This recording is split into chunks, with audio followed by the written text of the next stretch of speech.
Hey guys, well, welcome in. This is part 2 of my comparison between the Fenix L1D-CE light and the Nitecore D10 light. So this is just the second part of the video. If you haven't seen the first part, please check that out. It's the same title, just with part 1 instead of part 2. So what I've done is I just added my single AA alkaline battery, and what I want to tell you is that with the Fenix light, you have the tail cap comes off and then the head comes off. This is just two pieces, okay? You just have the head, and then the body and tail cap are all one piece. However, the new technology with this light, if you haven't seen the other video on YouTube on the on this Nitecore light, it has a piston drive, okay? So on the inside here, you actually have a metal piston, okay, with an O-ring to keep it, water and air tight. Now, what this allows the light to do is it allows the actual circuit board on the front here to turn it on, turn it off, all your different functions and features. The one thing it's great for is when you click the back, it doesn't really make a noise. When you have normal clicky tail clicky lights, they're kind of loud. Okay, but with this light, even though it's clicking the interface in the front and the head part, you barely hear anything. So I'll give you, here's the left, right. So it's very, very quiet. Obviously ideal for tactical situations and any other time where you might not want to make any noise. This light, just like the Fenix light, is a whole heck of a lot of light in a very small package. The Fenix light, I believe, is 90 lumens on max, and this Nitecore D10 is 120 lumens on max. So for around the same price range, you're getting a little bit more light on max level, as well as a slightly smaller package. I prefer actually the new Nitecore light for a lot of different reasons. Not just because of the size and it is more light, but there's a lot of different functions which I really like in this light. So let's talk about those right now. And there's another video on YouTube made by a Candle Power Forums guy, 47s, and he's a big name on there, and of course a big flashlight player, you might say. And he has a great video on how to use this light. But I'll go over some of the same things that he talks about. Basically, once the head is totally screwed on the body, you tap the back to turn on. Okay, and this is in turbo mode, the highest level, which is 120 lumens, which is very bright. See, the camera has to try to adjust there. And then you click it to shut it off. So click on, click off. Really simple. Now, what this light offers that the Fenix light does not offer is a momentary on. Okay, you have this on or off. You don't have a momentary on, which for the most part is more of a tactical feature, but of course in everyday life you can still use that. And that's by untwisting the head a little bit. The light won't be on, but instead of clicking to turn it on and off, whoops, I didn't turn it enough. Instead of clicking it to turn it on and off, when you push and hold down, it goes on. But when you let go, it shuts off. So it's only on momentarily until you let go of the button. So on, until you let go. So that's momentary on, which is a feature a lot of people like. Now, you don't always get a momentary on. Usually in a flashlight, you'll have momentary on just like that, and then to have it constant on, you have to turn the head. And the only way to shut it off is to turn the head back. However, with this light, you have the momentary on and off, as well as the function of turning it on and off by clicking the back, and not having to rotate that bezel again.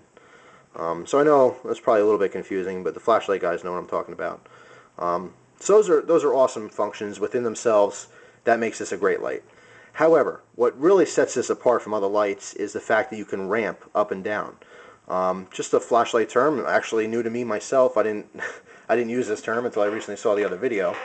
But what that basically means is once the light's on, you can push and hold the button in to slowly lower or raise the light level. Okay, so push and hold, and you will see that the light slowly gets dimmer and dimmer. Okay, until it's in its lowest setting. This is a great feature. Again, let's ramp it up. slowly getting brighter and brighter until you're into the high, the maximum light output. What this actually allows you to do is get, I believe it's over 100 different levels of light. So in stopping at any point while you're ramping up or down, that's a different level of light. Now most lights, they only have a couple different light outputs. This basically you can choose from the highest to lowest, every step in between. Now in certain situations you're going to want a real bright light. In some situations you're not going to want a lot of light. If you're reading as a passenger in a car or looking at a map, you don't want a really bright light. It's distracting to the driver, it's distracting to other drivers passing you, as well as people behind you. So, given the situation, it's really cool that you can pick different levels of light depending on, what you're looking for and what the task is. And then you would stop at any point and then push and hold to raise it back up. And then same thing, push and hold, raise it. It'll go down and then back up each time you try that. What's cool, 4.7 shows, as well as in his video, is that you can easily switch, because it takes about 4 full seconds to go from the lowest light output to the highest. So a quick way around that is when it's on the lowest output, you can just click and hold to bring it right to the highest output. So click once and then push and hold. Click once, push and hold. There we go. So that's the highest output. Now if I want to bring this to the lowest without having to wait the 4 seconds, just double click the back. And it brings you right to the lowest. So these are a lot of different features that most flashlights, especially of this size and more so of the price range, do not have these features. So this light has, it's got a lot of talk on the forums.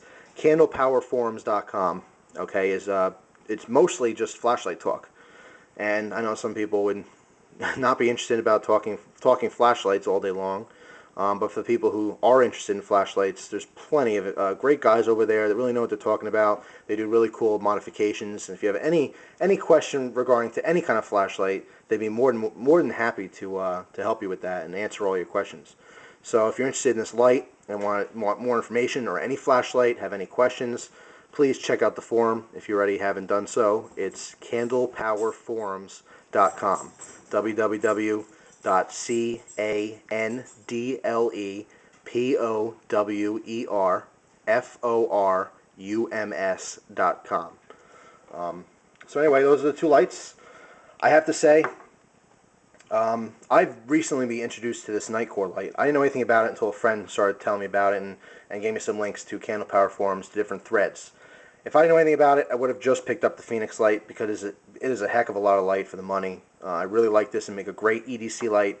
However, nothing on the market currently has my vote more than this light for the most I would say most affordable EDC light with these kind of features you can find. It's amazing. Technology, the advancements in technology is really great. It's a fantastic light. Gives you a lot of different options to choose from. And like I said, very small package, very light. Pop this in a pocket, not a big deal. And that piston drive, which is really cool. So that is the Fenix L1D Cree LED light and the Nitecore D10 light. Now I do want to mention there's another version of this light. It is called, I believe, the EX10. You can see it on the front of the manual here. It's basically the same exact light, except instead of taking a single AA battery, it takes a single CR123 lithium battery. The kind of batteries you're going to find in Surefire lights and other high-powered lights. It's going to have the same functions, same features, same light output. However, the runtime is going to be a lot longer. Basically, how long your light will last on a single battery. So that's the big difference between those two models. One last thing I want to talk about is the texture. There's what's called knurling they have on flashlights. It's an X pattern in metal. There's a whole heck of a lot of it on this light. There's no way you're going to accidentally slip with this one. However, with the Fenix, it's pretty smooth in comparison. So that's just another feature I really like about this light. So you can't go wrong. If you have the money and you can afford this and you want a really cool light to use every day, this is the one to have. So I will have individual reviews on these lights in the future, but I just wanted to give you this comparison between the two and show you how they arrive. So once again, thank you very much for your time. I hope you enjoy the rest of your day.